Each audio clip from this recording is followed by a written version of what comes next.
네, 오늘 함께할 하나님 말씀은 내 영혼이 갈망하며 라고 하는 제목으로 우리 시편 63편 1절로 7절에 있는 말씀 함께 살펴보도록 하겠습니다. 제가 이 가을 사경회를 좀 준비하면서 어떤 주제를 또 준비할까, 또 뭐 어떤 분을 모실까, 이런 여러 가지 고민들이 있었습니다. 그때 가능하면 목사님 이제 안식 월도 2달이나 보내셨으니 이제 목사님 너무 노는 것처럼 보이면 안 된다. 그래가지고 요 이제 부흥회는 목사님이 인도하시면 좋겠다라고 하는 제안이 있었습니다.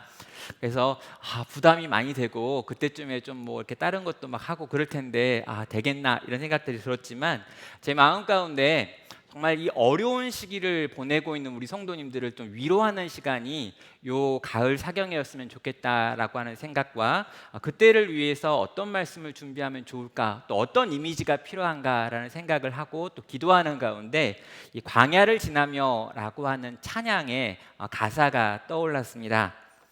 네, 제가 노래를 불러드리면 정말 좋은데요. 제가 어떤 경우에건 노래를 해가지고 성공한 경우가 없기 때문에 그냥 가사를 읽어드리는 방식으로 이 가사의 곡을 한번 좀 나누도록 하겠습니다. 광야를 지나며 왜 나를 깊은 어둠 속에 홀로 두시는지, 어두운 밤은 왜 그리 길었는지, 나를 고독하게, 나를 낮아지게, 세상 어디도 기댈 곳 없게 하셨네.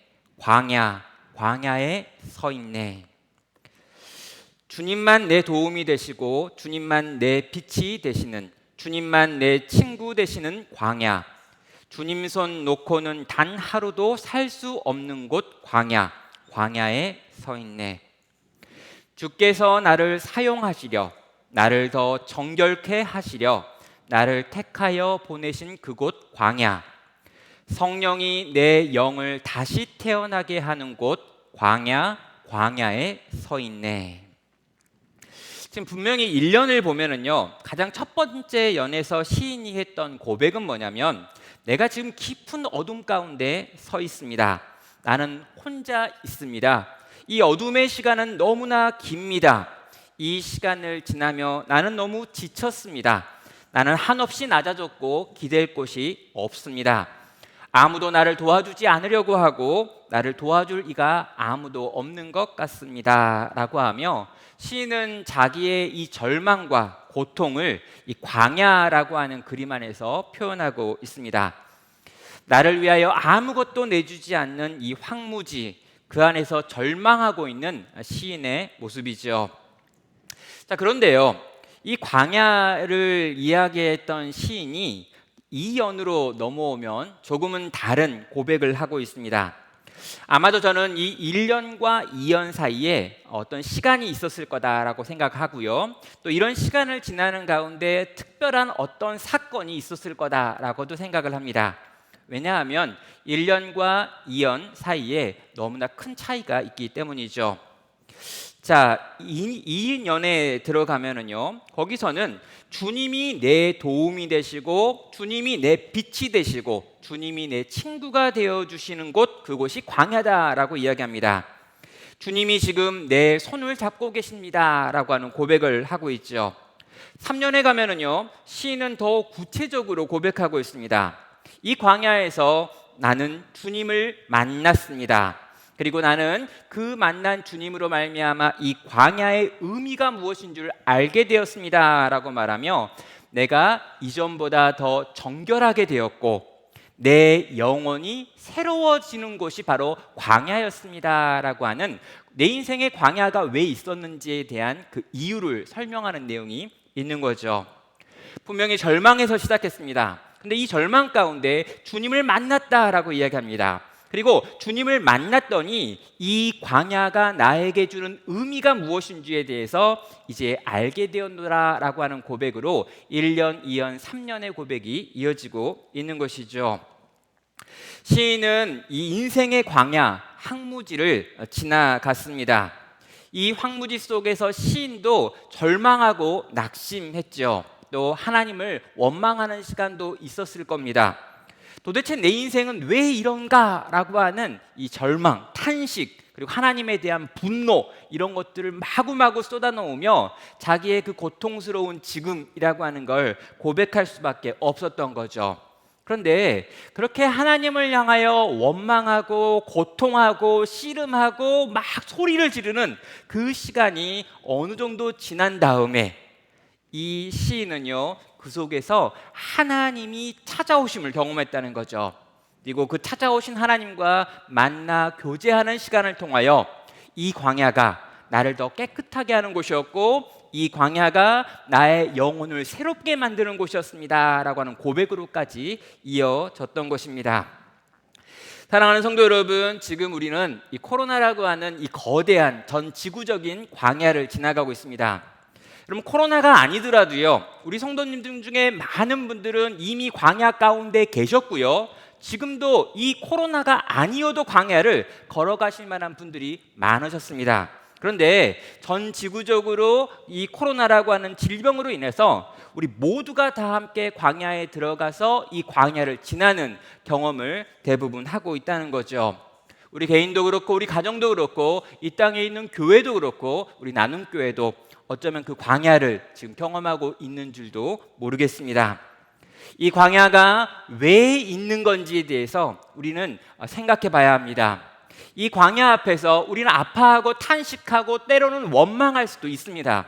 그런데요, 이 것으로 원망으로 탄식으로 끝내지 않고 요 다음 이 뒤에 있는 또 다른 무엇인가가 있다는 거죠. 모든 사람이 고난을 당하고요, 많은 사람이 광야를 지나지만 이 광야가 가르쳐주는 모든 걸 배우는 사람이 있는가 하면 전혀 아무것도 배우지 못한 사람이 있습니다. 똑같이 고난을 통과했는데 어떤 이는 이 고난의 의미를 발견하고 더 성숙해지는 사람이 있는가 하면 어떤 사람은 성격만 더 나빠지는 경우가 있다는 거죠. 자, 우리 앞에 놓여있는 이 광야, 그리고 이 광야에서 우리가 뭘 배워야 되는지 우리 계속해서 한번 살펴보도록 하겠습니다. 자, 먼저요, 우리가 이 하나님 나라 백성 딱 그러면은요 떠올리는 게 이스라엘입니다. 그리고요, 이 이스라엘이라고 하는 백성을 통해서 하나님께서는 하나님 나라 백성은 이렇게 산다라고 하는 걸 보여주시죠. 그리고 이 이스라엘 백성 가운데 임했던 하나님의 역사가 이스라엘에게 충만하게 있고 그 충만한 이스라엘에게 있는 하나님의 은혜가 세상을 향해 흘러가서 열방이 하나님께 돌아오기를 원하심으로 이스라엘 백성이라고 하는 하나님 나라 백성, 구약의 교회라고 하는 공동체가 있었습니다. 자, 구약의 교회라고 불릴 수 있는 이 하나님 나라 백성들의 조상들이 되어지는 이 족장들의 이야기가 창세기 12장부터 50장까지 4명의 족장 이야기로 이어지고 있죠. 자, 하나님께서는요, 하나님 나라 백성을 만들기 원하셨습니다. 그리고 이 백성들을 어떻게 만드실지에 대해서 고민하시다가 이 백성들의 조상이라고 불려지는 4명의 족장들의 모습을 통해서 앞으로 만들어질 하나님 나라 백성은 이렇다라고 하는 걸 지금 보여주려고 하신 거죠. 그런데 이 12장부터 50장까지에 나와 있는 족장, 이 4명의 족장들을 살펴보면요, 이 족장들이 너무 다릅니다. 그러니까 아브라함과 이삭과 야곱과 요셉이라고 하는 이 4족장에 대한 이야기가 나오는데요, 요 4족장이 실제로 거의 유사한 게 없다는 거예요. 아버지와 아들과 아들과 아들임에도 불구하고 실제로 이들 사이를 연결시킬 만한 공통점을 찾기가 너무나 어렵습니다. 그런데요, 이렇게 다채로운 족장들의 모습이 있음에도 불구하고 이 족장들에게 공통점 하나를 찾아볼 수 있습니다. 뭐냐면 그들이 광야를 지났다는 것과 그들이 그 광야에서 하나님께 나아가 엎드리는 자들이었다라고 하는 부분입니다. 자, 먼저 아브라함을 좀 볼까요? 여러분, 아브라함을 보면은요, 창세기 12장 7절부터 9절을 보면 아브라함이 갈대아 우르를 떠나가지고 하란으로 갔고요, 이제 하란에서 하나님이 또다시 그를 부르셔가지고 하란을 떠나서 이제 가나안 땅에 들어왔습니다. 자, 가나안 땅에 들어온 이 아브라함요, 굉장히 충격을 받습니다.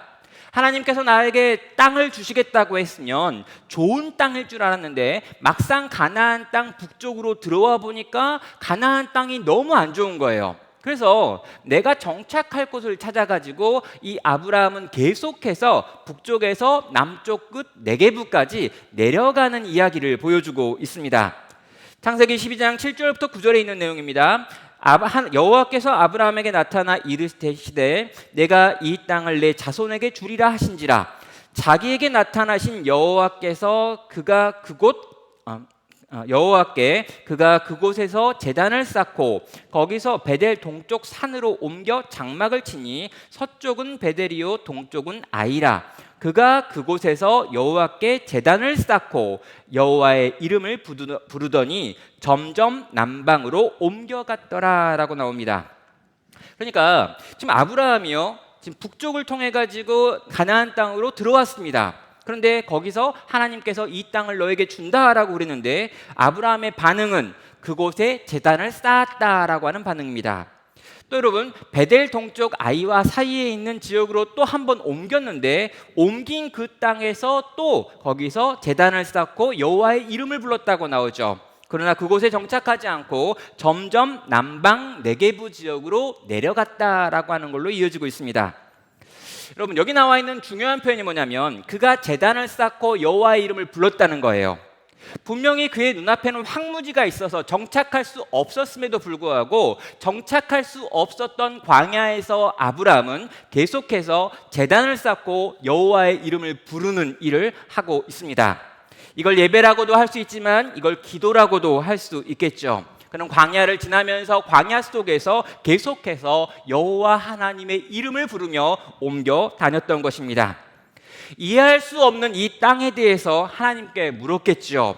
하나님, 당신께서 약속하신 땅이라면 정말 좋은 땅인 줄 아는데 왜 여기도 광야이고 저기도 광야이고 여기도 강합니까? 라고 하면서 오래 정착할 수 없는 탄식을 가지고 하나님께 나와 제단을 쌓고 거기서 여호와의 이름을 부르며 계속해서 내려가서 결국 남방까지 내려갔더니 남방은 완전 사막이다라고 하는 것까지 경험하게 됩니다.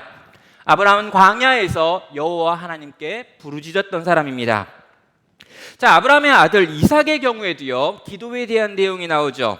여러분, 이삭은 늦은 나이에 결혼을 합니다.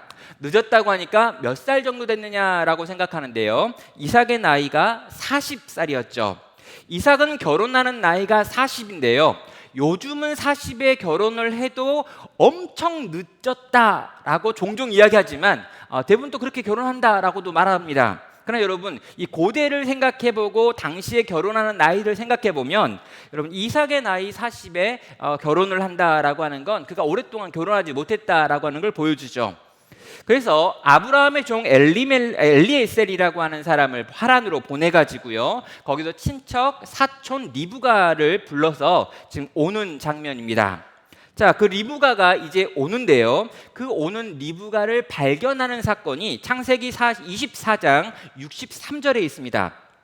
이삭이 저물 때 들에 나가 묵상하다가 눈을 들어 보매 낙타들이 오는지라 라고 말하죠. 그리고 이 낙타에 리브가가 타고 있습니다. 여러분, 이삭이 리브가를 언제 만났는가라고 하면요, 저물 때 해가 져서 이제 뉘엿뉘엿해져 있는 바로 그때 들에 나가서 묵상하는 중에, 그런데 여기 나와 있는 이 묵상이라고 하는 단어가 기도하다라고 하는 것과 같은 단어입니다. 그러니까 해가 지는 그 무렵에 들판에 나가서, 이 들판은 빈들인데요, 빈들에 나가서 기도하는 중에 눈을 들어 보았더니 낙타가 오고 그 낙타에 자기가 기도했던 리브가가 타고 있는 걸 보게 되는 거죠. 여러분, 이삭은 빈들에 있었고요, 광야에 나갔습니다. 그리고 그 빈들에서 그는 자기에게 와야 될 신부를 기다리고 있었던 거죠. 그리고 그 눈앞에 하나님이 정하신 여인이 나타났을 때 그는 한눈에 그를 알아볼 수 있었습니다. 왜입니까? 그는 빈들에서 무언가를 구하며 부르짖고 있었기 때문입니다. 자신의 이 이해할 수 없는 상황, 너무도 늦어버린 자신의 결혼, 신부를 데리러 간 종이 돌아오지 않고 있는 이 모든 상황들, 그 모든 상황이 어쩌면 이삭의 마음 가운데 있었던 광야였지요.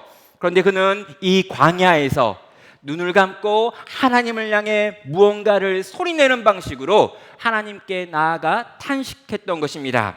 그리고 그 하나님께서는 그 이삭의 부르짖음, 그 탄식을 들으시고 리브가를 보내주신 것이죠.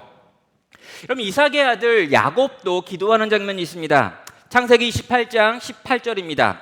야곱이 아침에 일찍이 일어나 베개로 삼았던 돌을 가져다가 기둥으로 세우고 그 위에 기름을 붓고 그곳에 이름을 베델이라 하였더라. 이 성의 옛 이름은 루스더라라고 말합니다.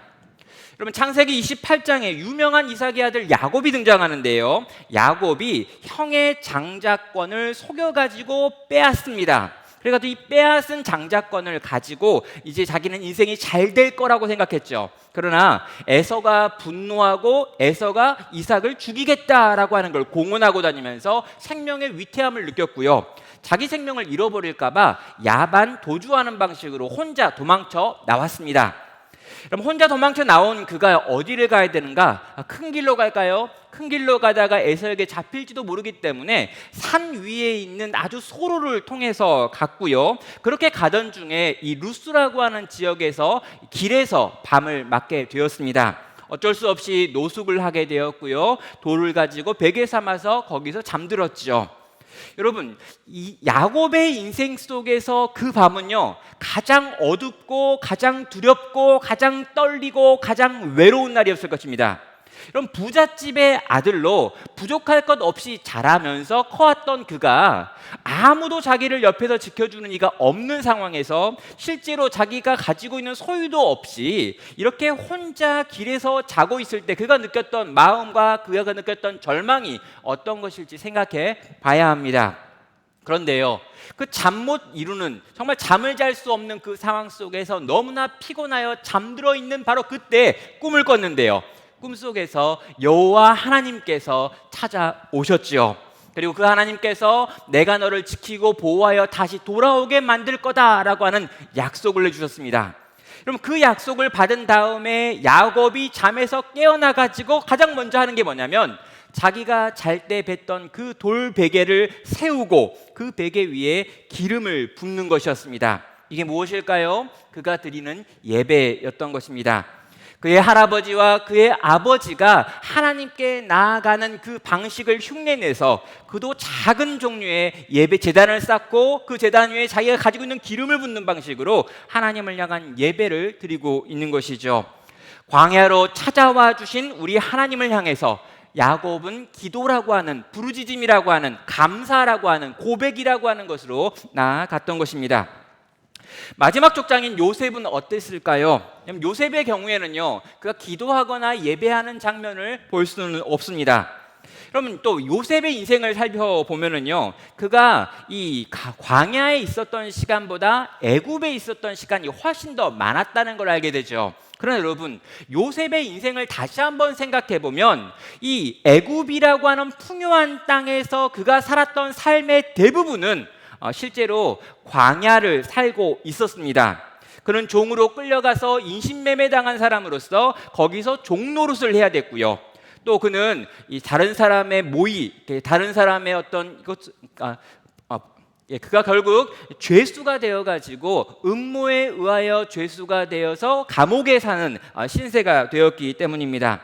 종으로 죄수로 살았던 그의 그 모든 억울했던 시간들을 생각해 보면요, 그는 무지막지한 광야를 통과했던 사람이라는 것입니다.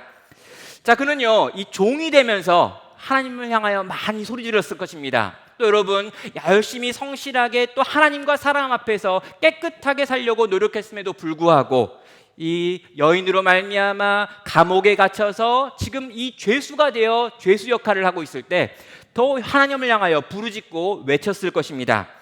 그는 진짜 광야, 그 마음과 생각의 그 거대한 광야 속에서 하나님을 향하여 끊임없이 부르짖는 삶을 살았던 사람일 거라는 거죠. 정리해 보면은요, 이 하나님 나라 백성의 뿌리가 되었던 네 족장들의 특징은 광야를 살았고 그 광야에서 하나님을 향해 부르짖는 습관을 가진 사람들이었다는 것이죠. 여러분, 이런 족장들을 통해서 만들어지는 게 하나님 나라 백성이었고요, 이 이스라엘 백성들을 이어가지고 이제 신약의 교회인 우리들 역시 이 광야에서 부르짖었던 믿음의 선배들, 그들이 살아갔던 삶의 가장 중요한 공통점이라고 하는 것을 가지고 올 수밖에 없다는 것입니다. 성도 여러분, 우리는 이런 질문을 할 수밖에 없죠. 왜 하나님께서는 당신의 백성들의 조상들에게 하나같이 광야를 경험하게 하신 것입니까? 라고 하는 질문입니다. 여러분, 그냥 하란에 있으라고 했으면 어땠을까요? 적당한 때에 결혼을 시켜주었으면 어땠을까요? 조금 더 일찍 태어나게 해주었다면 별 문제가 없었겠지요. 총리 같은 거 싫으니까 그냥 평범하게 그 고향 땅에서 풍요로운 아버지의 상속자가 되려서 잘 살았으면 뭐가 문제인 걸까요? 그럼 그렇게 사는 게 더 행복하지 않을까요? 굳이 광야를 통과하면서 여기서 뭔가 깨달아가지고 뭔가 변화되는 삶보다 인생에 광야가 없었다면 훨씬 더 행복하고 즐겁게 사는 거 아니냐라고 지금 질문하고 있는 겁니다. 하나님께서 정말 우리를 사랑하신다면 하나님께서 하나님 나라 백성의 조상들이 되어지는 이 4명의 족장들을 사랑하셨다면 그들의 인생에 굳이 광야 같은 걸 허락하지 말고 그냥 그들의 인생을 복되게 평안하게 모든 걸 다 채워주면서 그렇게 살게 하면 안 되는가라고 하는 질문인 것이죠. 사랑하는 성도 여러분, 하나님께서는 굳이 이 백성들을 또 굳이 이 족장들을 광야로 데리고 갔습니다. 그리고 그 이후에 하나님 나라 백성들 또한 광야를 통과하게 만들어 내시죠. 이유는 뭘까요? 한 가지입니다. 하나님 나라 백성들이라면 반드시 가져야 될 한 가지 특징, 공통점이 있는데 그들은 기도하는 사람들이어야 한다라고 하는 것입니다. 그리고 이 기도는 오직 광야에서만 배울 수 있기 때문인 거죠. 광야가 없다면 기도를 배울 수 없습니다. 기도하지 못한다면 하나님과 교제할 수 없습니다. 하나님과 교제할 수 없다면 하나님이 원하시는 대로 살 수도 없고 하나님과 비슷하게 닮아갈 수도 없다는 거죠. 광야가 없다면 기도할 수 없고 기도하지 않는다면 예수님을 닮은 인생이 될 수 없기에 주께서는 우리 인생 가운데 광야를 허락하십니다. 성도 여러분, 광야는 그 안에 있는 이들에게 기도를 가르칩니다. 그럼 광야의 특징이 뭡니까? 광야가 가진 궁핍함과 광야가 가진 목마름과 광야의 거침과 한 사람이나 한 공동체가 한순간에 무력하게 만들 수 있는 광야가 가진 그 거대한 힘들을 광야는 가지고 있습니다. 광야는요, 기본적으로 사람들로 하여금 절망하게 만드는 땅이라는 것입니다. 여러분, 이 절망 앞에서 그 절망을 경험하는 인생은 3가지로 나뉘어지게 됩니다.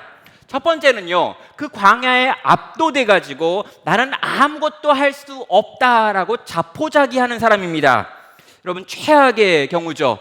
그 거대한 광야 앞에 내가 할 수 있는 건 아무것도 없네, 그냥 나는 배째시오, 죽이시오 라고 하면서 아무것도 안 하는 사람이 한쪽에 있을 수 있어요.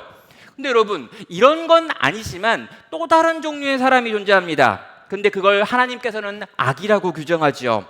여러분, 광야는요, 기본적으로 하늘에서 내리는 비를 의존하는 땅이어야 합니다.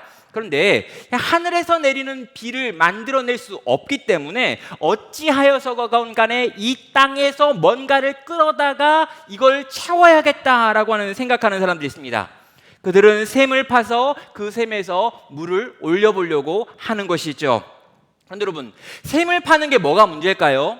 비가 내리지 않기 때문에 뭔가 이 문제를 해결하기 위하여 땅을 깊이 파가지고 물을 끌어올려가지고 농사를 짓는 것, 지혜로운 것 아닌가, 명철한 것 아닌가, 우리가 과학이 발달했으니 그렇게 할 수 있어야 되는 것 아니냐? 맞습니다. 여러분, 그런데요, 에레미야 2장 13절에서요 인간의 죄에 대해서 이야기할 때 이 백성이 가지고 있는 가장 큰 죄가 있다라고 말하는데 이렇게 말합니다. 에레미야 2장 13절입니다. 내 백성이 2가지 악을 행하였나니 곧 그들이 생수의 근원되는 나를 버린 것과 스스로 웅덩이를 판 것인데 그것은 그 물을 가두지 못할 터진 웅덩이들이니라 라고 말합니다. 여러분, 내 백성이 2가지 죄를 짓고 있습니다. 근데 하나는요, 생수의 근원이 되어지는 여호와 하나님을 버리는 겁니다. 하늘에서 비를 내려줄 수 있는, 하늘에서 비를 내려서 이 땅을 충만히 채울 수 있는 여호와 하나님을 향한 믿음과 신앙을 버려버렸다는 거죠. 그런데 여러분, 2가지 죄라고 했기 때문에 그럼 2번째 죄는 뭘까요? 비가 없으니까 농사를 지을 수가 없잖아요. 그랬더니 그들이 하고 있는 2번째 선택은 땅에 있는 샘을 파야겠다라고 하면서 곳곳을 돌아다니면서 땅을 깊숙이 파서 어찌하였건 물을 끌어올려 보려고 애쓰는 것입니다. 그 결과가 무엇입니까? 그 터진 웅덩이들은 물을 가두지 못할 터진 웅덩이들이다라고 말하고 있습니다. 여러분, 샘을 팔 수 있습니다. 샘을 파서 물을 끌어오는 경우들이 있죠. 하나님의 백성들 가운데도 샘을 만들고 그 샘에서 물을 끌어와 가지고 먹고 마시는 일들이 있었습니다. 그러나 여기 나와 있는 이 표현은 상징적인 건데요, 여호와 하나님, 하늘에서 비를 내리시는 여호와 하나님을 버리고 이 땅에 있는 것들로 나의 목마름을 채워보려고 한다면 그것이 죄다라고 말씀하고 있는 것입니다. 성도 여러분, 그렇다면요, 세 번째 방법이 뭐냐라는 거죠. 이 광야에서 이 막막한 절망을 경험하는 인생들이 할 수 있는 세 번째 대안은 무릎을 꿇는 겁니다. 그리고 우리의 무능과 우리의 무력을 고백하는 거죠. 이 거대한 광야와 이 황폐함 앞에서, 이 철저한 고독과 이 철저한 어둠 앞에서 내 힘과 내 능력으로 이 광야를 해결할 수 없습니다. 내 능력으로는 이 문제를 해결할 수 없습니다. 그러니 여호와 하나님, 제발 날 좀 도와주십시오. 우리를 도와주십시오. 우리와 함께 해주십시오. 제발 내게 찾아오셔서 당신의 그 능력의 손으로 이 광야에 고통당하는 나를 건져주십시오라고 구하는 일을 우리는 할 수 있다는 것이죠. 여러분, 이렇게 우리가 하나님께 기도하려면요, 먼저 나의 무능과 무력함을 인정해야 합니다. 광야를 지으신 하나님을 향하여 소리내기 전에 먼저 내 힘과 내 능력으로는 지금 이 상황을 해결할 수 없습니다 라고 하는 고백이 나와야 한다는 거죠. 그리고 이 고백을 하게 만드는 곳이 바로 광야였다는 것입니다. 성도 여러분, 광야는요, 그 안에 있는 자들로 하여금 기도하게 만듭니다. 그리고요, 그 기도하게 만드는 광야 속에서 그 광야 때문에 기도를 시작하는 사람들은 그 광야에서 하는 기도를 통해서 무언가 새로운 것을 배우게 되고 깨닫게 되고 경험하게 된다는 거죠. 그리고 그것을 붙드는 인생들은 그들의 인생 전체가 새로워지는 것을 경험하게 됩니다. 성도는 광야에서 하나님을 경험하고요, 광야에서 기도를 통해서 하나님이 만드시는 위대한 기적을 경험하고 누리고 체험하고 자기 자신이 변화되어지는 것들을 경험한다는 것입니다. 오늘 우리가 읽었던 본문의 시를 한번 보도록 하겠습니다. 여러분, 시편 63편인데요, 이 63편 앞에는 이런 부제가 하나 붙어 있습니다. 시편에는요, 어떤 시의 경우에는 이 시의 배경을 설명하는 부제가 붙어 있는데, 요 시편 63편 앞에는 여러분이 좋은 성경을 가지고 있으면요, 요런 게 딱 붙어 있어요. 다윗의 시, 유대의 광야에 있을 때라고 하는 부제가 붙어 있습니다. 여러분의 성경책에 그 부제가 붙어 있으면 여러분은 지금 좋은 성경책을 가지고 있는 거예요. 여러분의 성경책에 이 부제가 안 붙어 있다 그러면요, 다음에 성경책을 바꿀 기회가 오면 빨리 바꾸시길 바랍니다.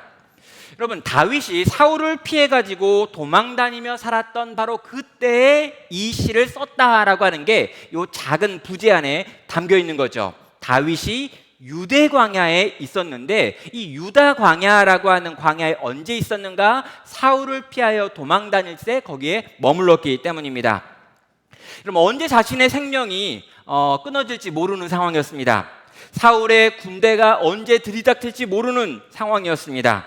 광야 자체가 언제나 자기의 생명을 앗아갈 수 있는 위협을 하는 땅이었지요. 다윗 주변에 모여있는 몇몇 사람들 대부분 이 사회에서 밀려난 힘없는 사람들이었습니다. 그들과 함께 사울의 눈을 피하여 살았던 유다 광야에서의 시간은요, 아마 다윗의 인생 속에서 가장 힘들었던 시간 중에 하나가 아닐까라고 생각하시면 좋겠습니다. 그런데요, 다윗은 그런 유다 광야에서의 생활 속에서 어찌 보면 그가 경험할 수 있는 가장 고통스러웠던 시간 속에서 오늘 시편 63편이라고 하는 시를 쓰고 있다는 거죠. 그런데요, 우리가 다윗의 시를 좀 보면은요, 이 시편에 나와 있는 다윗의 많은 시들 가운데 실제로 다윗이 광야를 언급하고 있는 시가 굉장히 많다는 걸 알게 됩니다. 여러분, 총 이 32편 정도가 이 다윗의 시 안에 있는 광야를 언급하는 부분들이 있습니다. 그럼 다윗의 시의 대부분의 배경이 광야였다라고 하는 걸 보게 되는 거죠. 하나님 나라 백성들에게 기도가 어떤 것인지 알려주는 가장 중요한 책 중에 하나가 시편입니다. 그런데 이 시편에서 가장 많은 부분을 기록한 사람이 다윗인데요. 이 다윗이 가장 많이 말한 말 중에 하나가 바로 광야라고 하는 말을 쓰고 있다는 걸 보면요. 우리의 기도 생활에 이 광야가 얼마나 중요한지, 우리의 기도의 영성에 광야를 아는 것이 얼마나 중요한지 생각하게 된다는 거죠. 광야가 시편을 만들었고요, 기도를 만들었고요, 하나님의 사람을 만들었다라고 해도 과언이 아닌 겁니다. 다윗은 광야가 만든 사람이었습니다. 그럼 다윗은요, 어렸을 때도 광야에서 양을 치는 목동의 일을 했습니다. 그는 커서도 광야에서 전투하는 사람이었습니다. 그는 사울에게 도망 다닐 때도 광야로 주로 도망 다녔습니다. 나중에 그 아들 압살롬 때문에 도망갈 때도 그는 광야로 도망갔습니다. 다윗의 인생 전체는 거의 대부분 광야 속에서 이루어졌다라고 할 수 있습니다. 다윗은 광야에서 무언가를 배운 사람입니다. 그래서 다윗은요, 결국에 하나님의 마음에 합한 사람이라고 하는 이 칭찬까지 얻게 되지요. 광야를 살았고 광야에서 무언가 배웠던 그 다윗을 바라보면서 하나님께서는 내 마음에 합한 사람이라고 하는 칭찬마저 한 것입니다. 그 다윗이 깨달은 기도의 본질이 바로 1절입니다. 1절을 읽겠습니다. 하나님이여, 주는 나의 하나님이시라. 내가 간절히 주를 찾되 물이 없어 마르고 황폐한 땅에서 내 영혼이 주를 갈망하며 내 육체가 주를 앙모하나이다 라고 말합니다.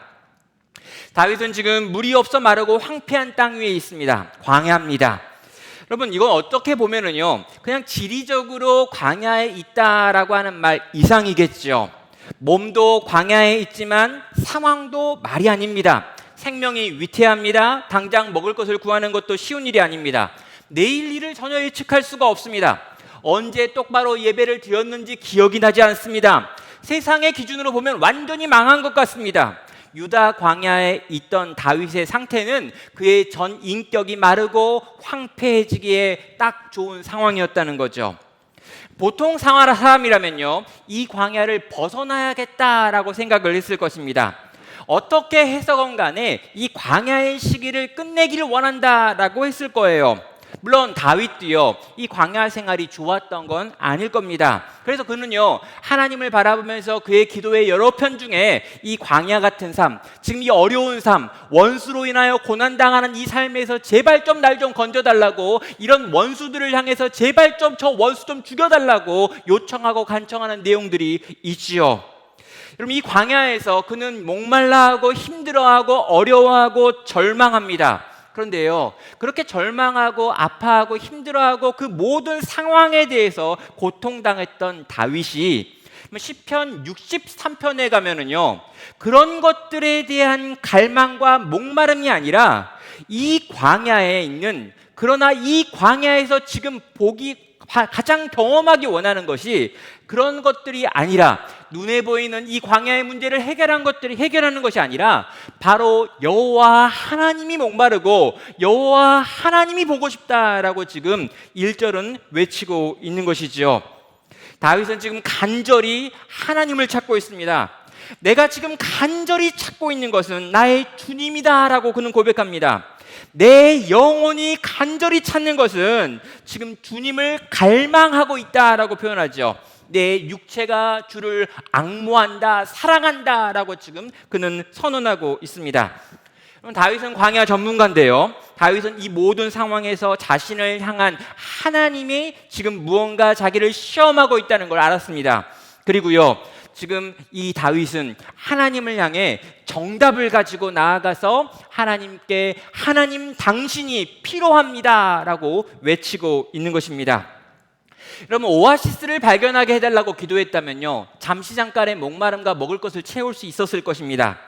사울이 돌아가게 해주십시오 라고 했다면 얼마간 편하게 잠잘 수 있었겠죠.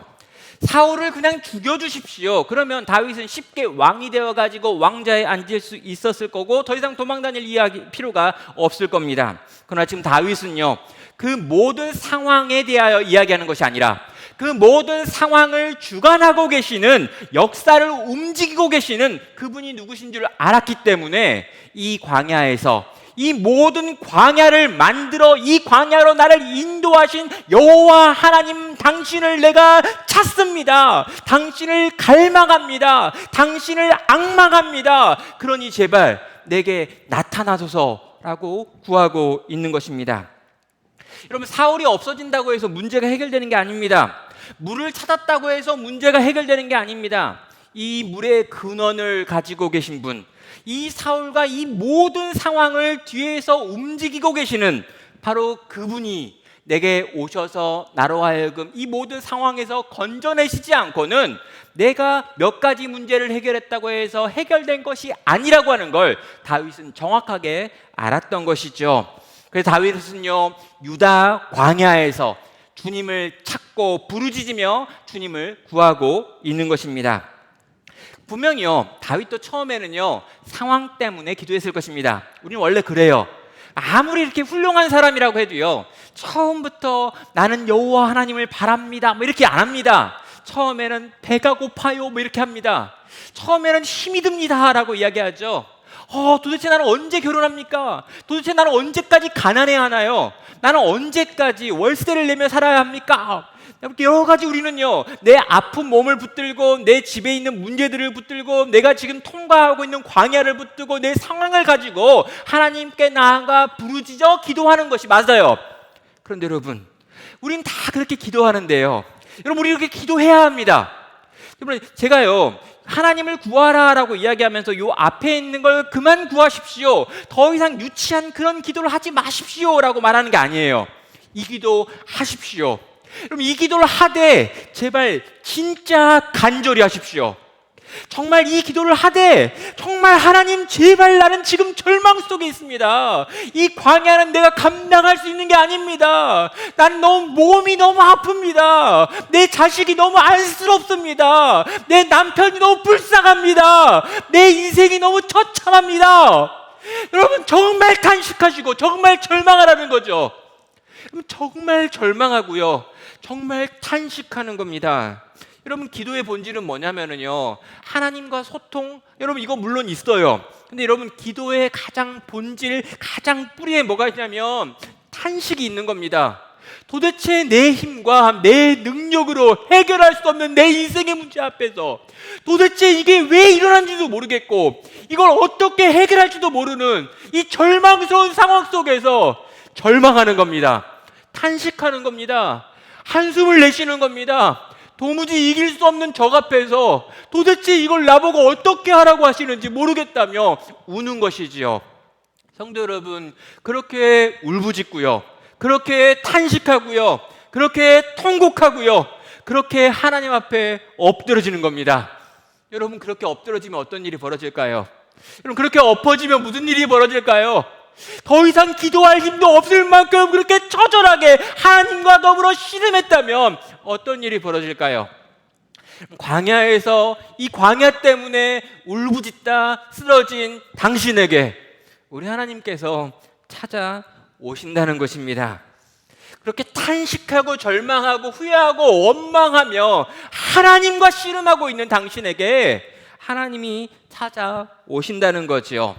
그리고요, 그 찾아오신 하나님께서 나를 왜 광야에 두셨는지, 그리고 나를 통해서 이 광야를 지나며 내가 어떤 모습이 되기를 원하시는지 내게 보이시고 들려주시고 가르쳐 주시며 내 손을 붙잡아 주시고 다시금 일어나라 하시고 다시금 이 광야를 걸어갈 힘을 주셔서 또 걸음을 내디디며 이 광야를 지나가게 만드시는 것을 경험하는 겁니다. 그때 우리의 기도가 바뀌는 거죠. 어떻게 해요? 내가 이 광야를 지나며 광야 때문에 기도했는데 이 광야를 위해 광야 속에서 광야에서 고통하며 기도한 이 기도의 결과 내가 하나님을 알게 되었고 하나님을 받고 하나님을 경험했고 하나님을 만났습니다 라고 하는 고백으로 이어지게 된다는 것입니다. 성도 여러분, 우리는 기도를 배울 수 있다고 생각합니다. 여러분, 기도 학교가 있고요, 기도와 관련된 세미나들도 많이 있습니다. 기도와 관련된 책들도 정말 많습니다. 제가 얼마 전에 책장을 하나 이렇게 만들어 주셔가지고 새롭게 바뀐 책장에 좀 카테고리를 좀 정리해보자, 내가 가지고 있는 책들을 좀 정돈해가지고 좀 넣어보자라고 했더니 기도와 관련된 책만 30권 정도가 꼽혀 있는 것들을 확인하게 됐습니다. 정말 기도에 대한 책들이 많고요, 기도에 대한 이야기들, 기도에 대한 어떤 세미나 정말 많습니다. 그러나 여러분, 기도를 정말 배울 수 있는 걸까요? 기도를 우리가 배워서 할 수 있는 걸까요? 예, 기도를 배울 수 있습니다. 그런데 진짜 기도는 어쩌면 배울 수 있는 영역이 아닐 수도 있는 거죠. 왜냐하면요, 진짜 기도의 기본은 기본적으로 탄식인데, 이 탄식은 배워서 나오는 것이 아니기 때문입니다. 그럼 기도는 하나님과의 소통 맞습니다. 그러나 하나님과 마음으로 소통하기 이전에 우리는 하나님을 향해 나아가 나의 절대적인 무능함을 고백하며 하나님의 크심과 높으심을 고백하며 그분 앞에 엎드리는 일이 있어야 한다는 것이죠. 내 힘으로, 내 능력으로 해결할 수 없는 문제를 만날 때 나오는 탄식이 먼저 나와야 한다는 것입니다. 내가 아닌 내 밖에서 나의 문제를 해결해 주지 않는다면 실제 나는 이 문제를 해결할 수 없다라고 하는 걸 깨달은 자만, 그것에 대하여 절망하는 자만 하나님께 나아가 하나님의 은혜를 구할 수 있기 때문입니다. 거대한 광야는 바로 우리들로 하여금 그 광야를 경험하며 절망하고 낙심하며 낭망하며 나의 무능함과 나의 무력함을 고백하며 하나님의 은혜와 도우심을 구하는 자리로 나아가게 만든다는 것이죠. 광야의 황폐함은 내 힘과 내 능력으로 키웠던 모든 것들이 실상 별것이 아닐 수 있음을 보게 합니다. 광야는 우리로 하여금 절망하게 합니다. 광야에서 우리는 많은 한숨을 쉬게 됩니다. 답답해합니다. 막막해합니다. 그래서 우리는 기도하게 되는 거죠. 여러분, 이런 이들의 기도는 배워서 하는 기도가 아닙니다. 가장 근원적인 탄식을 품고 가장 단순하게 하나님께 나아가 하나님의 얼굴을 구하며 도움을 구하는 기도가 되는 것이죠. 성도 여러분, 성도에게 있어서 이 광야와 가장 비슷한 게 뭘까요? 우리가 죄인이라고 하는 죄의 실존, 우리의 실존입니다. 하나님께서요, 우리를 죄로부터 건지시고 구원하셨다라고 하는 걸 알고 있습니다. 그래서 우리 어떻게 합니까? 하나님을 좀 기쁘시게 해드리는 삶을 살아야지라고 결단을 합니다. 그런데 여러분, 그렇게 결단을 하면 뭐 합니까? 그 결단을 유지하고 지켜내고 해낼 힘이 우리 가운데 없는데요. 정말 내가 의지가 있습니다. 정말 내 마음으로는 정말 원하고 있습니다. 하나님이 내게 주신 법을 지켜보리라, 이번에 한번 해보리라. 그런데요, 이걸 해보려고 노력하면 노력할수록 하나님의 법은 너무나 높고 내 힘과 내 능력은 너무나 낮으며 내 속에 아직도 남아있는 죄된 본성은 얼마나 강력한지, 성도 여러분, 우리가 그것을 경험할 때 우리는 뭐라고 말할까요? 로마서 7장 24절은 말합니다. 오호라, 나는 곤고한 사람이로다. 이 사망의 몸에서 누가 나를 건져내랴. 여러분, 바울이, 사도가 지금 이렇게 말하고 있습니다. 나는 곤고한 사람이라는 거예요. 나는 도무지 대책이 없다는 겁니다. 나는 도무지 뭔지 모르겠다는 겁니다. 그 놀라운 은혜를 경험했는데, 그 엄청난 은혜를 경험했는데, 정말 주님이, 부활하신 주님이 내게 친히 나타나셔서 나를 건지셔서 이방인의 사도로 삼으셨는데, 그 복음의 비밀을 보여주셨는데, 그 복음의 비밀을 가지고 이방인을 위한 선교사가 되어서 그렇게 복음을 전파하며 그렇게 오랜 시간 살아 노인이 되었는데, 아직도 이러이러한 문제들 앞에서, 이러이러한 법 앞에서 또 무너지고 자빠지는 나를 보니, 오호라, 나는 정말 곤고한 사람입니다. 나는 정말 아무것도 아닌 것 같네요. 이 사망의 몸에서 누가 나를 건져낼 수 있겠습니까? 성도 여러분, 우리의 죄됨을 고백할 때요, 우리의 죄인됨을 고백할 때요, 우리가 하나님으로 말미암아 생명을 얻었음에도 불구하고, 그 생명이 우리 안에 있음에도 불구하고 끊임없이 내가 죄의 유혹 앞에 넘어지고 자빠지는 것을 볼 때마다 우리는 이 바울이 하고 있는요, 이 고백을 할 수밖에 없다는 것입니다. 성도 여러분, 바울은 지금 탄식하고 있습니다. 통곡하고 있습니다. 자기의 무능함을 온몸으로 느끼고 있습니다. 구원받았음에도 불구하고 하나님의 법대로 살기에 너무나 약하고 무능한 나 자신에 대해서 그는 지금 탄식하지요. 도분이 답이 없습니다. 그래서 그는 울고 있습니다. 그런데 여러분, 이 탄식, 이 울음, 이 부르짖음은요, 거기서 끝나지 않습니다. 이렇게 탄식하느니, 이렇게 기도하느니, 이렇게 자기 자신에게 절망하느니, 그래서 그 절망으로 하나님께 엎드린 기도하는 사람, 그럼 그 사람은요, 우리 주님의 찾아오심을 경험하기 때문이죠. 그래서 로마서 7장 25절 그 다음 절에서 이렇게 선언합니다. 우리 주 예수 그리스도로 말미암아 하나님께 감사하리로다. 그런즉 내 자신이 마음으로는 하나님의 법을, 육신으로는 죄의 법을 섬기노라. 여러분, 그는 감사하고 있습니다. 왜 그렇습니까? 내가 그렇게나 무능함에도 불구하고, 죄 앞에 그렇게 쓰러짐에도 불구하고, 내가 여전히 곤고한 사람임에도 불구하고, 내가 그 곤고함을 가지고 주 앞에 나와 탄식했더니 우리 주 예수 그리스도로 말미암아 하나님께서 내게 또 은혜를 베푸시는구나. 지금 이 바울이 하고 있는 이 고백이 광야에서, 이 광야의 고통 가운데 탄식하며 절망하며 쓰러진 이에게 찾아오시는 하나님의 은혜에서 나오는 반응인 것입니다. 탄식하며 기도했던 바울에게 우리 주 예수 그리스도께서 찾아오셨습니다. 하나님께서 하나님의 영이신 성령님을 우리 중심에 다시금 심으셨습니다. 탄식 속에서 삼위 하나님께서 찾아오심을 경험했습니다. 그리고 그 삼위 하나님께서 내 삶 가운데 새로운 능력과 힘을 부어주심으로 또다시 일어나서 또 함께 이 죄된 몸을 가지고 주를 위해 살 수 있는 새로운 기회를 허락하여 주신다는 것이지요. 광야에 필요한 것을 공급하여 주시는 것을 넘어서 광야를 지으신 이가 광야 가운데 있는 기도하는 인생 위에 찾아오셨다는 것입니다. 사랑하는 성도 여러분, 하나님을 향해 탄식으로 나아갔던 다윗, 또 하나님을 향해 탄식으로 나아갔던 바울, 또 하나님을 향해 탄식으로 나아갔던 우리 믿음의 족장들의 이야기들을 들었습니다. 그렇게 하나님께 탄식으로 나아갔던 자들은 여호와 하나님을 만났습니다. 그리고 그 하나님을 만났기 때문에 그들의 기도는 새로워지고 있지요.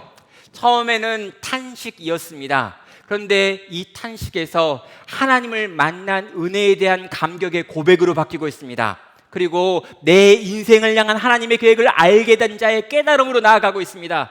그리고 하나님을 향한 찬양과 고백과 춤과 노래로 하나님을 향해 나아가는 것들을 보게 되는 거죠. 그럼 이어서요, 시편 63편 2절부터 7절 그 나머지에 있는 이야기가 뭔지 짧게 살펴보도록 하겠습니다. 먼저 2절은 이렇게 말하죠.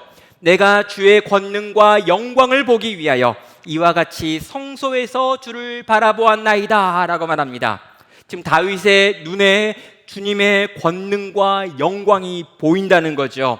그의 눈에 보이는 하나님의 영광으로 인하여 지금 감탄하고 있습니다. 나는 분명 지금 이 광야에 있는데 마치 성소에서 하나님의 영광을 보는 것처럼 이 광야에서 나를 찾아오신 하나님을 보았습니다 라고 그는 지금 고백합니다. 3절은 말합니다. 주의 인자하심이 생명보다 나음으로 내 입술이 주를 찬양할 것이라. 이러므로 나의 평생에 주를 송축하며 주의 이름으로 말미암아 나의 손을 들리라. 여러분, 그는요 하나님의 영광 속에서 하나님께서 얼마나 인자하신지를 알게 되었습니다. 그는 그의 하나님의 인자하심이 자신의 생명보다 더 귀하다는 걸 지금 경험으로 알고 있는 거죠. 나의 생명을 구해달라고 기도했지만 그는 지금 나의 생명보다 더 귀한 하나님의 인자를 보여주신 하나님께 감사와 감탄과 찬양을 올려드리고 있는 것입니다. 그는 지금 내 생명과 비교할 수 없는 주의 인자를 경험했다고 고백하는 거죠. 그는 광야에서 아직도 그 모든 상황 중에 어떤 것 하나 바뀐 것이 없지만 입술을 열어 주를 찬양한다라고 말하고 있습니다. 내 생명보다 귀한 주님의 인자를 경험했기 때문에 오늘 주님이 나를 이 땅에서 데려간다 할지라도 괜찮습니다. 내 생명보다 주의 인자가 훨씬 큰데 그 놀라운 인자를 나로 보게 하시니 감사하나이다. 그래서 그는 손을 들어 하나님을 찬양하고 있는 거죠. 터져나오는 찬양을 감당할 수 없는 것입니다. 주님을 만났는데 너무 좋은 것입니다. 다윗은 하나님께 서원하지요. 내 평생에 주를 위해 노래를 부르고 주님을 위해 춤을 추겠습니다 라고 말하고 있습니다. 오늘 주님이 나를 이 땅에서 데려가 줬습니다. 나는 주의 인자를 맛봤습니다. 터져나오는 찬양을 멈출 수가 없습니다. 춤이 나오는데 멈출 수가 없습니다. 평생도록 나는 주 앞에서 춤추고 노래하는 삶이 되겠습니다. 늙어 죽는 날까지 관절이 닳아서 더 춤을 못 춰도 나는 계속해서 여호와 하나님, 내 생명보다 귀한 인자로 나를 덮으신 그 하나님께 찬양하며 노래하며 춤추는 인생이 되겠습니다 라고 그는 지금 하나님을 향해 서원하는 것이죠. 그럼 5절부터 7절에 나와 있는 말까지 볼까요? 골수에 기름진 것을 먹음과 같이 나의 영혼이 만족할 것이라. 나의 입이 기쁜 입술로 주를 찬송하되 내가 나의 침상에서 주를 기억하며 새벽에 주의 말씀을 작은 소리로 읊조릴 때 하오리니 주는 나의 도움이 되셨습니다. 내가 주의 날개 그늘에서 즐겁게 부르리이다. 뭘 이야기합니까? 이제 내 영혼이 만족합니다라고 말합니다. 난 맛있는 걸 너무너무 많이 먹어가지고 배가 부른 것처럼 내 영혼이 너무너무 지금 만족스럽습니다 라고 이야기합니다. 여기 이런 표현들이 있죠. 이제 나는 너무너무 좋아서 정말 입꼬리가 이렇게 자꾸 올라갑니다 이렇게 하고 있습니다. 웃음이 나오고 미소가 그치지 않습니다 라고 하는 말을 하고 있죠. 상황이 해결된 건 아닙니다. 문제는 그대로 있습니다. 그러나 이제 확신이 생긴 거죠. 이 광야에서 내가 얻을 수 있는 최고는 우리 하나님인데 나는 지금 우리 하나님을 만났고 우리 하나님이 얼마나 인자하신지 알게 되었고 그 인자로 나를 지금 돕고 계심을 내가 지금 알고 있다. 그래서 죽어도 좋다라는 거예요. 여러분 여기서 이렇게 올라갔는데 내려오지가 않는 겁니다. 상황을 하나도 안 바뀌었는데 여전히 광야고 사울은 자기를 쫓아 죽이려고 하는데 여전히 비는 내리지 않고 여전히 코로나 팬데믹은 지속되고 있고 여전히 경제적인 문제가 해결되지 않고 우리 자녀들의 문제가 해결되지 않고 우리 배우자의 관계가 여전히 껄끄럽고 사방의 문제의 투성임에도 불구하고 주의 인자가 생명보다 귀한 그것이 내게 경험되어지고 내게 누려지고 내게 맛보아지는 일이 일어나니 광야에서 미소가 생기는 겁니다. 여러분 성도가 웃는 건 뭐냐면요 세상 사람이 웃는 것과 다릅니다. 여러분 세상 사람들은요 웃을 일이 있으면 웃는 거예요. 울 일이 있으면 우는 겁니다. 그럼 성도는요 웃을 일이 있어서 웃는 거, 울 일이 있기 때문에 우는 거 맞아요. 그런데 성도는요 울 일이 있는데도 불구하고 울 수밖에 없는 그 상황에도 울지 않을 수 있는 능력을 가진 사람이 바로 성도라는 것입니다. 왜 그렇습니까?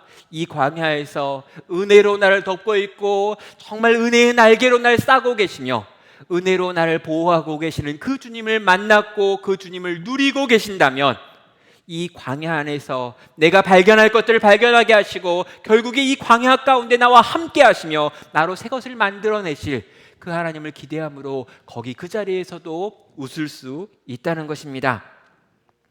심지어 시인은요 이렇게 말합니다. 내가 나의 침상에서 주를 기억하며 새벽에 주의 말씀을 작은 소리로 읊조릴 때 하오리니 라고 말하죠. 여러분 잠자리에 딱 누웠는데요 자려고 딱 이불을 딱 덮고 딱 누웠는데 갑자기 또 주님이 생각나서 막 웃음이 나오는 거예요. 잠자리에 누워서 이제 막 자야 되는데 막 잘라고 했는데 잘라고 하는 순간 은혜의 주님이 생각나서 잠자리에서 이불 뒤집어 쓰고 또 웃는 거죠. 여러분 그렇게 주님이 좋아서 웃다가 보니 새벽이 되었습니다. 새벽에 어떻게 합니까? 새벽에 일어나서 주의 말씀을 묵상하는데 또 너무 감격스럽습니다. 주님의 인자가, 생명보다 나은 그 인자가 나를 지키고 돌보고 나와 함께하고 있구나라고 하는 고백이 그의 삶 가운데 새겨져 있기 때문이죠. 사랑하는 성도 여러분, 유다 광야는 여전히 그대로입니다. 여전히 그는 도망자의 신세입니다. 사울이 추격하고 있고 군대가 그를 쫓아오고 있습니다. 그런데 여러분, 물이 없어 메마르고 황폐한 그 광야 속에서 다윗은 이토록 아름다운 노래로 하나님께서 내게 베푸신 인자와 그 인자를 믿는 자기의 마음을 담아 하나님을 향한 찬양으로 올려드리고 있습니다. 왜입니까?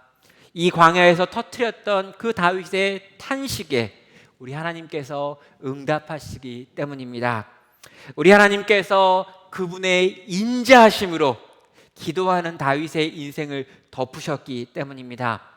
그분의 은혜의 날개로 탄식하는 다윗의 인생을 덮으셨기 때문입니다. 사랑하는 나눔교회 성도 여러분, 한국교회는요, 기도를 많이 했습니다. 맞습니다. 그런데 어쩌면요, 어느 순간부터 한국교회가 했던 기도, 또 우리가 했던 기도에 탄식이 하나하나 사라져 버렸을 수도 있는 것 같습니다. 배가 불렀습니다. 힘과 능력으로 할 수 있는 일들이 많아졌습니다. 돈이 많아졌습니다. 능력 있는 사람들, 공부 많이 한 사람들이 교회 안에 많아졌습니다. 이런저런 세상에 힘을 가진 사람들이 교회에 많이 들어왔습니다. 그래서 굳이 그렇게 탄식하지 않아도 교회도 잘 돌아가고 내 인생도 잘 돌아가고 계속해서 경제가 성장하면서 이러저러 해가지고 돈도 좀 벌고 먹을만 해지고 더 이상 배골치 않게 되어버렸을 수도 있습니다. 그래서 어느 날인가 우리는 예전처럼 기도한다고 생각했지만 실상 기도하지 않았을 수 있다는 거죠. 광야에서 철저하게 절망하며 하나님께 엎드려 하나님 은혜 아니고는 살 수 없습니다 라고 고백했던 그 이전날 우리의 믿음의 선배들이 하나님을 향해 가지고 올라갔던 그 기도가 어쩌면 이 시대 우리들에게는 잊혀지고 사라진 기도일 수 있다는 겁니다. 우리 거짓된 기도를 버렸으면 좋겠습니다.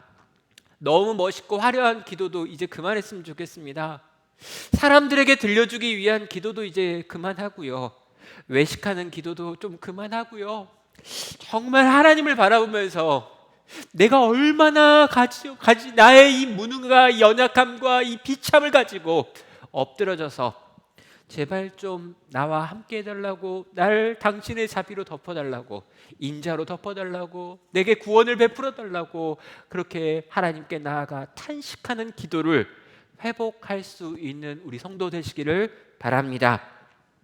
이 코로나라는 광야를 지나며 탄식을 배우는 우리들 되기 원합니다.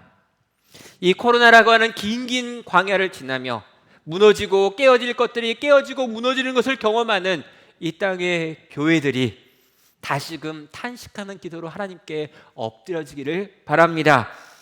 그 탄식 속에서 우리 주님을 만나고 그 탄식 속에서 주님의 인자를 경험하고 세상이 주는 기쁨이 아니라 오직 우리 주님이 기쁘는 그 기쁨을 누리고 나누는 세상에 없는 저희들 되기를 주님의 이름으로 축원합니다. 이 시간 함께